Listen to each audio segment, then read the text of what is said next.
So good morning mga katits, welcome back sa ating YouTube channel, Cebu nga Cebu Treasure Hunter mga katits. So nandito kita sa isang area mga katits kung saan maraming nakabaon dito na mga antigong bagay mga katits. Kasi itong area mga katits, lumang simenteryo na naman. So imbitado tayo mga katits sa may-ari ng lupa dito mga katits. So ating siyang pinuntahan ngayong araw. So dito mga katits, itong puno ng malunggay, lumang punong malunggay siya mga katits, at dito sa gitna mayroong puno ng kakao, at ito mga katits na mayroong lupa na naka parang bundok siya mga katits. Matagal na itong panahon mga katits na naghinala sila dito na mayroong nakabaon kasi lumang simenteryo ang ilang area mga katits. So nandito kita mga katits aron ating i-confirm na totoo ba ang sinabi nila na itong lokasyon mga katits na ating giditik, kung mayroon bang reflection sa ating improvised metal detector mga katits na 3 meters to 5 meters deep ang lalim niya mga katits. So konfirmado mga katits na mayroong detection ang ating metal detector mga katits. So ating gi-confirm dito mga katits, malakas ang tunog niya mga katits. So ating isit mga katits ang ating metal detector sa lahat ng all metal mga katits.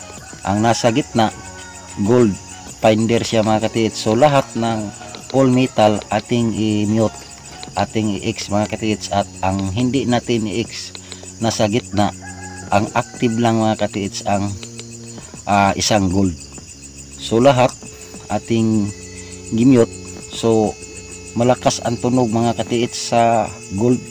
Yon ang nasa gitna na walang X, yan ibig sabihin gold detection siya mga katits. At mayroon namang metal madetect siya mga katits. Siguro mayroon mga lumang coins ang nakabaon dito mga katits, kasi positive dito mga katits. Itong unang target natin ngayon, mayroon nakabaon dito mga katits. Itong may lupa mga katits sa gitna ng malunggay, at sa gilid mayroon puno ng kakao, at sa kilid naman sa unahan makita natin mga katits, mayroon naman na punong malunggay. So dito tayo mag target mga katits una, at agad-agad mga katits ating ipahukay. So kahit saan ating paglukit sa metal detector mga katits, dito lang siya mag point, malakas ang kanyang tunog. So sa estimated na ko mga katits, nasa 1 lang tao mga katits ang lalim, kasi malaman natin sa paggamit natin sa metal detector. So dito mga katits nga portion wala tayong madetect. Kahit ang may-ari ng lupa mga katits, nagtaka sila dito bakit walang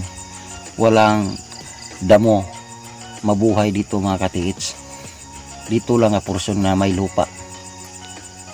So alam na nila na ang area lumang cemetery mga katits sa 18th century, panahon ng mga Kastila. So konfirmado mga katits na mayroon tayong detection sa ating 3 meters to 5 meters deep na metal detector. So ang ating metal detector mga katits, ating improvise mga katits. Hindi na siya basta-basta mga katits, na pag once mag-detect siya, hindi na basta-basta siya na wala tayong makita sa ilalim, lalong-lalo na mga antigong bagay mga katits. So ito ang may kasama tayo na may ginawa ng parang ilrad mga katits, na siya lang nakaalam, kasi ang ilrad niya mga katits mayroong gawa sa ritual. So siya na nakaalam mga katits. Kayo na kung maniwala ba kayo o hindi. So aking tingnan ang ginawa niya, kasi siya lang ang nakaalam kung totoo ba ang kaniyang ginawa o hindi. Pero sa atin, ating i-confirm mga katiits, sa ating gamit, positive siya mga katiits na itong bundok na lupa mga katiits nasa gitna ng kakao at sa gilid niya puno ng malunggay, lumang punong malunggay mga katiits. Sa unahan mga katiits, isang bundok. So dito tayo mag-target kasi naka-alignment lahat ng bundok mga katiits ng parang pareho nito na lupa mga katiits, naka-alignment. So anin na bundok-bundok mga katiits na lupa, yan ang target natin ngayong araw. So dito tayo mag-umpisa mga katiits. So don't skip this video mga katiits.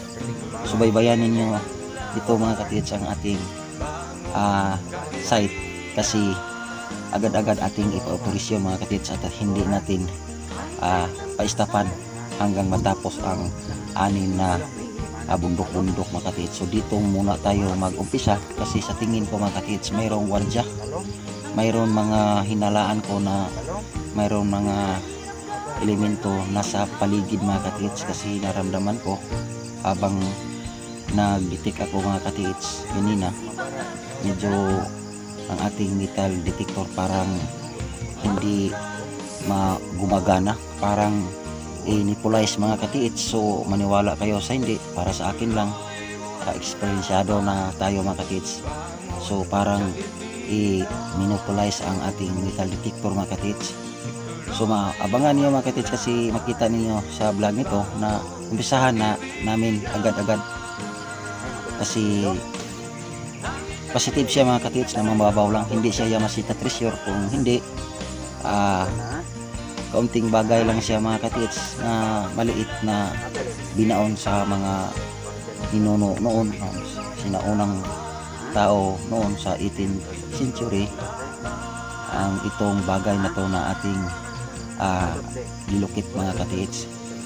So konfirmado mga katiits sa area mga katiits, lumang sementeryo siya mga katiits. So hindi masayang ang oras sa may-ari ng lupa nito na nag-imbitado sa atin mga katiits kasi lahat ngayong araw, lahat ng hinalaan nila nga mayroong nakabaon, ating i-detect lahat mga katiits para sila na magpatuloy sa paghukay kasi maraming nag-imbitar sa atin mga katiits. So sila na ang maghukay sa kanilang site, hindi tayo maghukay gamit ang ating tropa. Kung hindi, maghukay lang ang may-ari ng lupa at siya na ang maghanap ng kanyang mga digger, kanilang mga tao nga maghukay, at tayo lang magsubaybay, magman lang tayo kasi hati-hati lang sa panahon at oras sa araw mga katiits kasi sa karami na kasi madami ang katiits natin mag-PM na magpatulong sa kanilang site mga katiits. So abangan niyo mga katiits kasi hindi ko ito palampasin ang itong site mga katiits, aking ipahukay sa may-ari ng lupa kasi alam ko mga katiits na hindi masayang ang araw nila nito kapag ihukay kasi alam ko makakuha sila dito mga katiits kasi pag mga antigong bagay binaon ng mga sinaunang tao noong 18th century mga katiits, hindi tayo pumalpak mga katiits.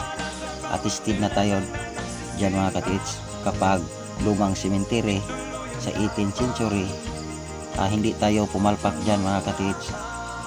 Positive mga katiits, mayroong makuha ang may-ari ng lupa, mga antigong bagay, mga old coins at mga kaunting mga gold na mga alahas mga katiits. So yan na ang pakukunan nilang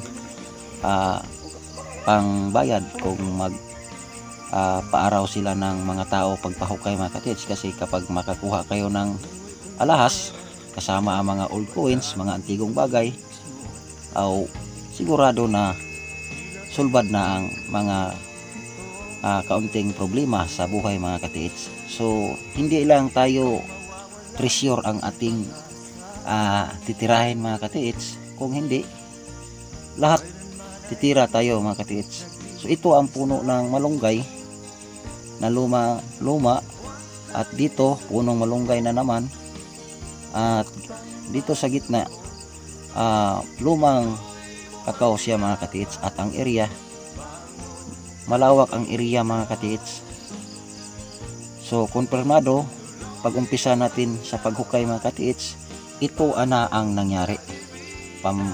Tingnan ninyo itong video mga katiits, kasi successful ang mga elemento sa paligid mga katiits, na ang ating metal detector nebulize na yun nila mga katiits. At mag-on lang ang metal detector natin, kasi kahit hindi natin i-on ang power on.